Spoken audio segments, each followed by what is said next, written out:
तट पर है, हर की पौड़ी पे है, बनारस के अंदर है, कुरुक्षेत्र में है, या किसी पवित्र नदी या सरोवर के किनारे है। क्योंकि ग्रहण के पर्व काल के दौरान, यानी आज का जो ग्रहण है, इसका जो की अवधि है 3 घंटे 40 मिनट की है, और इस 3 घंटे 40 मिनट के दौरान कोई भी व्यक्ति जो किसी पवित्र नदी के अंदर स्नान करता है, मंत्र का जाप करता है, अनुष्ठान करता है, निश्चित तौर से कहें तो पुण्य का भागी बनता है। क्योंकि पर्व काल के अंदर पुण्य काल की बात करना और उसके अंदर किसी मंत्र को सिद्ध कर लेना, वो समझ लीजिए कि आपको अपने करे हुए कर्मों का एक सही फल और एक सही दिशा आपको दे देता है। और इस वक्त जितने भी लोग, ये तो हरिद्वार की बात करें, गंगा जहां जहां तक गोमुख से लेके और कलकत्ता तक जहां जहां बहती है, उसके घाट पर वो जिस प्रदेश से जाएगी, जिस राज्य से जाएगी, लाखों करोड़ों लोग इस वक्त कहीं ना कहीं किसी ना किसी रूप में गंगा के किनारे बैठ के या तो मंत्र का अनुष्ठान कर रहे होंगे, या स्नान कर रहे होंगे, या लोग जन कल्याण के लिए, परमार्थ के लिए कोई ना कोई धार्मिक अनुष्ठान वह लोग कर रहे होंगे। और वास्तव में हमारे यहाँ शास्त्रों के अंदर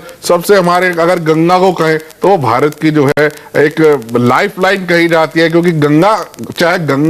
जमुना, चाहे गोदावरी, सरस्वती, नर्मदा, सिंधु, कावेरी, स्नानार्थम प्रतिगृह्यतम गंगा आदि सर्व तीर्थे भयो मया प्रार्थनायायतम तोय में तत्सुस्पर्शम स्नानार्थम प्रतिगृह्यताम। यानी कि गंगा और किसी भी पवित्र नदी में स्नान करने की तो बात छोड़िए, अगर आप सच्चे मन से आप उसका नाम भी ले लेते हैं तो उसका जो पवित्र स्पर्श है वह कहीं ना कहीं आपके तन और आपके मन को छू जाता है। और यही अगर हम बात करें हमारे धर्मशास्त्र की सबसे सुंदर बात ये कही, क्योंकि जैसा कहा, जहां ना पहुंचे रवि वहां पहुंचे कवि। आप अगर श्रद्धा से इस समय भी जो भी लोग चाहे टीवी देख रहे हैं, चाहे जो भी लोग अपने घर के अंदर बैठे हैं, अगर कोई भी श्रद्धा भाव से जो भी वहां नहीं पहुंच पाया किसी पवित्र नदी के किनारे या घाट पर, अगर श्रद्धा भाव से उस जगह का स्मरण अपने मन के अंदर भी कर लेते हैं, तो भी आपको वह पवित्र भाव कहीं ना कहीं आपके मन को, उस निश्चल भाव को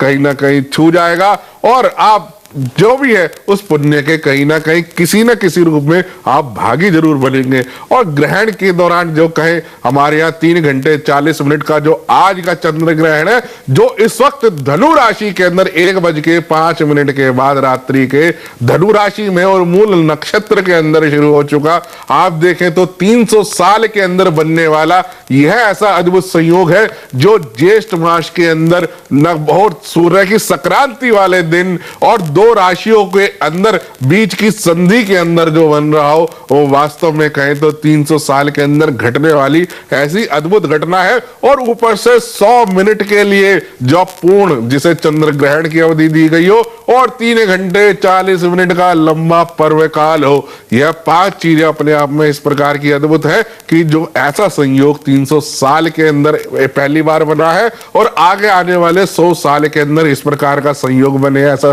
प्रतीत नहीं होता। और अगर कहे वास्तव में, देखो मित्रों, जैसा चंद्रमा को कहे, अगर चंद्रमा की बात करें, चंद्रमा किसी ना किसी रूप के अंदर, आप साधारण लोकाचार में कहें, कोई बच्चा सुंदर होता है तो उसको भी कहते हैं कि उसको अरे चंदा जैसा सुंदर है। चंदा को अपने यहाँ में मामा की संज्ञा भी दे दी लोगों ने, चंदा मामा जिसको कहा जाता है। हम घर में, परिवार में, लोकाचार में, देशाचार में, शास्त्राचार में चंद्रमा की इतनी अधिक प्रधानता है हमारे यहाँ। और जब उस चंद्रमा को राहु केतु के द्वारा उसका हरण होना, उस पर ग्रहण लगना, तो वास्तव में अगर कहें, चाहे किसी भी, चाहे बुद्धिजीवी की बात हो, चाहे किसी भी रूप की बात हो, वो कहीं ना कहीं पूरी मनुष्य जाति के लिए, इस पृथ्वी पर रहने वाले लोगों के लिए कहीं ना कहीं तो एक संवेदनशील विषय तो होता ही है। उसको अगर कौतुक की घटना को के अलावा अगर हम उसका धार्मिक पक्ष देखें, उसका सैद्धांतिक पक्ष देखें और उसकी उपयोगिता देखें, तो मनुष्य अगर हम उसको मात्र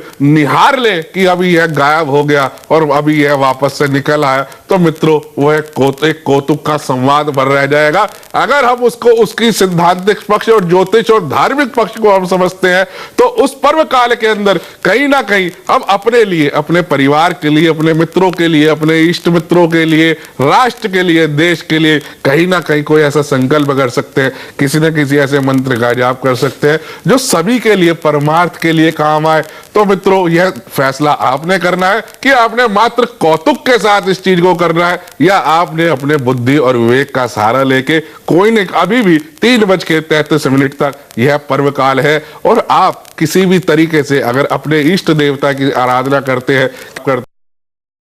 तो आपके और आपके परिवार के लिए, आपके इष्ट मित्रों के लिए कहीं ना कहीं वो हितकर रहने वाला है। इसलिए शास्त्र में कहा, दधि शंख तुषाराभम क्षीरोदानर्व संभवम नमामि शशीनम शोभम शंभुर मकटभूषणम। वो गणपति अथर्व के अंदर बड़ा सुंदर वाक्य आता है, त्वं ब्रह्मा त्वं विष्णुस्तम रुद्रस्तम इंद्रस्तम अग्निस्तम सूर्यस्तम चंद्रमास्तम भूर्भुवः स्वरोम गणादीन पूर्वमुच्चार्य वर्णादीन दंतनम अनुस्वार परातराः अर्धेन्दुलसितम तारेण रुद्धम एतत्तव मनु स्वरूपम गकार पूर्व रूपम अकार मध्यम रूपम अनुस्वार है चांत रूपम बिंदुरुत्तर रूपम नादः संदानम सघुम हिता संधि शैषा गणेश विद्या गणकरिषि ऋचद्र गायत्री छंदा गणपतये देवता। ओम नम गणपतये नमः। एकदंताय विद्महे